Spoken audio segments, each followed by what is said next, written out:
Matthew Glazier from WhatAcca.com here, bringing you predictions for game week 3 of the Premier League. We've got 10 more matches.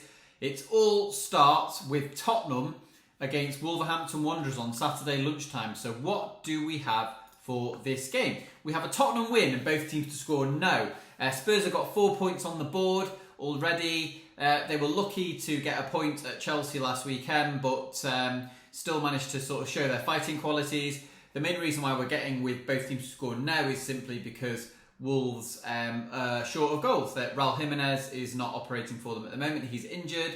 They scored 1 at Leeds. They failed to score against Fulham. They're really struggling to get shots on target. This might be a shrewd way of getting with Tottenham. We're going to go for a 3-0 win to Spurs. 3 o'clock Saturday kickoffs. Crystal Palace go up against Aston Villa. I thought Palace were really good on Monday. I know all the attention was on Darwin Núñez and Liverpool's inability to win the game, but Palace executed a fantastic game plan. They've already played Arsenal as well. This is the first time where we might really see the Eagles spread their wings against a Villa side who lost 2-0 at Bournemouth in their opening away game. So, I've got no hesitation in backing Palace simply to win this football match. I think they could win it by a comfortable margin. I'll go for a 2-0 win to Palace. They just look really slick. We might see some of their better attacking players brought to the fore here. Everton go up against Nottingham Forest. Everton have managed to finally recruit a few players and strengthen. But we don't think they're particularly good value at odds on against the Nottingham Forest team who are off the mark after beating West Ham 1-0 last weekend. Yes, element of fortune about it, but that confidence that they've got from getting 3 points on the board, going to Goodison Park at a fairly good time of the season, you'd have to say, with Everton without a point. The pressure's on the home side. We're going to go for draw or Nottingham Forest on the double chance market. Fulham go up against Brentford, two relatively informed sides. Fulham were fantastic against Liverpool, should have won when it was 2-2. Brentford were equally as fantastic against Manchester United, should have won, did win, 4-0 at half time, fantastic. We're going to give it over 2.5 goals here. This game's quite hard to predict because both teams are going to sort of look at the fixture as one that they can get 3 points from. So we could see a high scoring game, maybe something like a 2-2, but we'll go for over 2.5 goals. Leicester clash against Southampton. Brings back memories of when the Foxes won 9-0 at St Mary's a few seasons ago. We do think Leicester will win this particular match, but we're going for Leicester and both teams to score yes. You can't trust the Foxes' defence, who conceded twice against Brentford and then conceded 4 times at the Emirates Stadium. But in both games, they showed some real attacking threat and scored twice in both those games. James Maddison looking particularly sharp at this stage of the season. Southampton could be in dire straits. While Hasenhüttl is favourite on the sack race market at the moment, might not mean a great deal, but we think they'll come off worse here. We'll go for Leicester to win this game 3-2. Saturday tea time clash at the Vitality Stadium between Bournemouth and Arsenal. We're going to go for Arsenal and both teams to score yes. Arsenal boasting 100% record after winning at Palace, beating Leicester, conceded twice against Leicester. They were pretty open against Palace as well. Ramsdale pulled off a couple of good saves, or that could have been gone down this route as well. So we'll go for a 2-1 win to Arsenal here. I think Bournemouth can create plenty of chances and offer some kind of attacking threat on their own patch. Leeds United go up against Chelsea on Sunday afternoon. We're going to go for Chelsea half-time, full-time here. That means they lead at the interval and at full-time.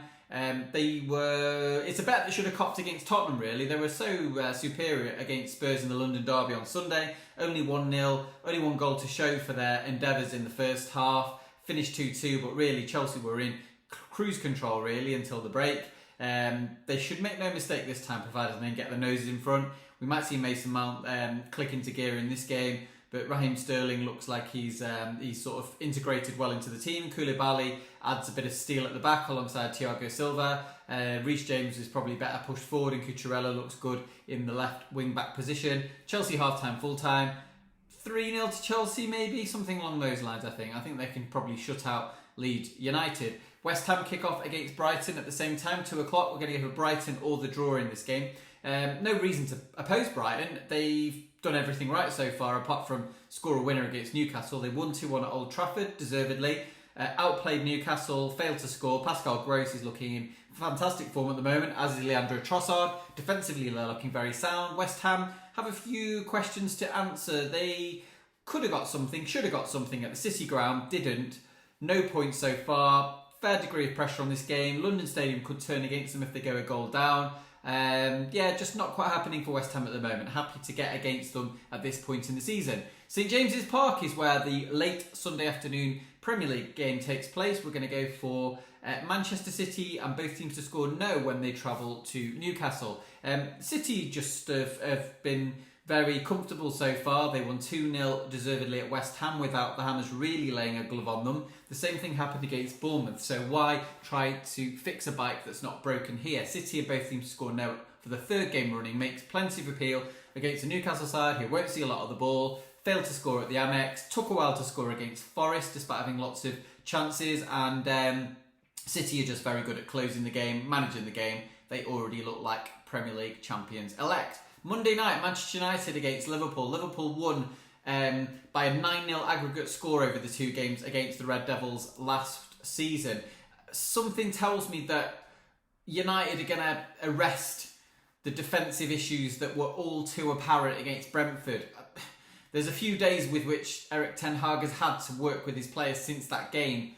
Whether or not it's enough, I'm not sure, but Liverpool are not convincing themselves either. They scored twice at Fulham, but they're without Darwin Núñez for this game, who's suspended, and they only scored once against Crystal Palace. I'm going to go for under 2.5 goals. I think Liverpool to win 1-0 could be the play.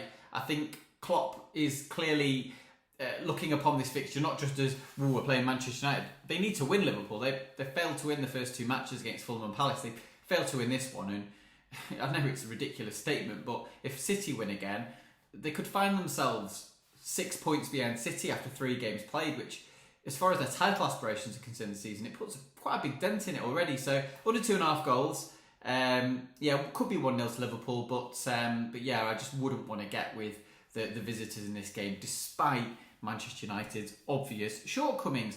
Those are the 10 predictions, betting tips and correct scores for this coming game week, Premier League game week 3. I got quite a lot right last weekend, so hopefully that trend will continue as well. We've been on a great run at WhatAcca.com, so head over to the site, see what we're tipping up on a daily basis, and hopefully you'll be able to follow a few of the winning tips in and land yourself some cash in the process. That's all for me. Hope you've enjoyed this video, and speak real soon. Cheers and bye.